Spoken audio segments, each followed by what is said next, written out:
श्री शिवाय नमस्ते दोस्तों। जैसे कि दोस्तों आप सब जानते हो कल है बुधवार का दिन और बुधवार के दिन आपको बस 5 हरे मूंग के दाने से अर्जुन को उपाय करना है। यदि आप इसे उपाय करते हो ना दोस्तों, तो जो भी आपकी मनोकामना होगी, धन को लेकर, व्यापार को लेकर, नौकरी को लेकर, वो आपकी मनोकामना अवश्य ही पूरी हो जाएगी। साथ ही अगर आपके जीवन में कोई समस्या चल रही है धन को लेकर, कर्ज को लेकर, तो वो समस्या भी आपके जीवन से समाप्त हो जाएगी।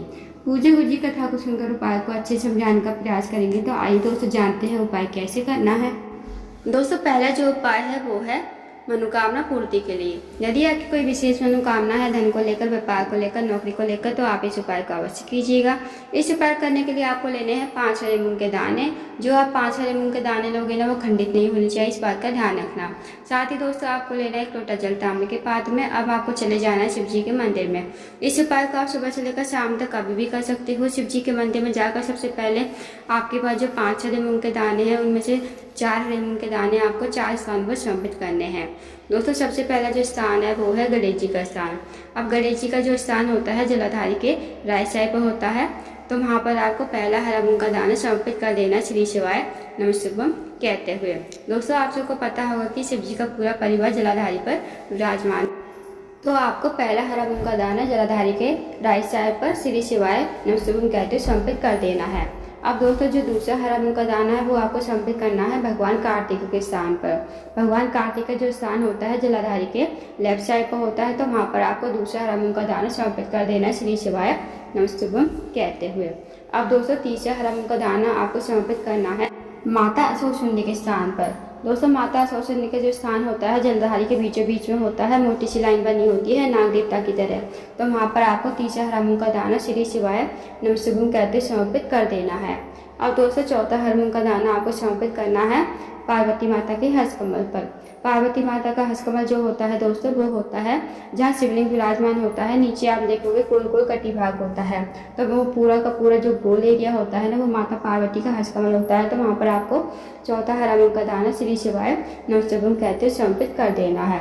अब दोस्तों आपके पास बचा 1 हरा मूंग का दाना। 1 हरे मूंग के दाने को आपको लोटे के जल में डाल देना है और थोड़ा थोड़ा जल आपको चारों स्थानों पर, सबसे पहले गणेश जी के स्थान पर, फिर भगवान कार्तिक के, फिर माता सरस्वती, फिर पार्वती माता के हस्तकमल पर, और जितना भी जल बचेगा वो आपको अपने हाथ में रखना है। भगवान से प्रार्थना करनी है कि हे महादेव, मेरी ये मनोकामना है काफ़ी दिन से अधूरी पड़ी है, आप मेरी मनोकामना को पूर्ण करें।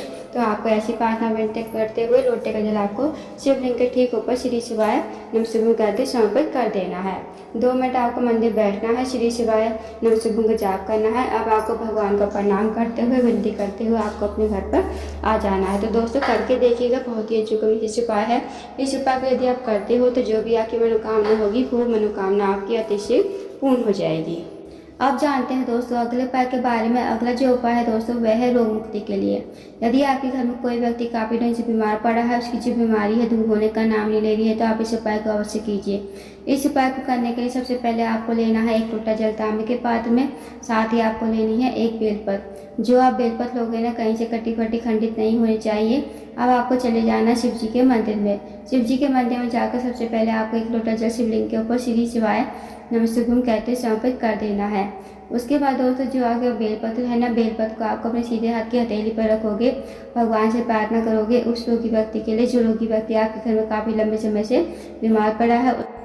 आपको उस व्यक्ति का नाम लेते हुए, गोत्र बोलते हुए, इस बेलपत्र को आपको कुंडकेश्वर महादेव का नाम लेते हुए शिवलिंग के ऊपर समर्पित कर देना है।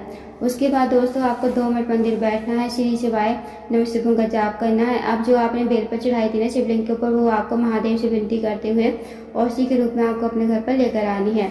इस बेलपत्र को घर पर लाकर उस रोगी व्यक्ति खिलाना है। जो रोगी व्यक्ति आपके घर में काफ़ी लंबे समय से बीमार पड़ा है, उसको आपको कुंडकेश्वर महादेव का नाम लेते हुए इस बेलपत्र को चबा चबा कर खाने को कहना है। यकीन मानिए दोस्तों, यदि आप इस उपाय करते हो तो जो भी उसकी रोग बीमारी होगी वो धीरे धीरे दूर हो जाएगी। तो करके देखिएगा, बहुत ही अच्छा विशेष उपाय।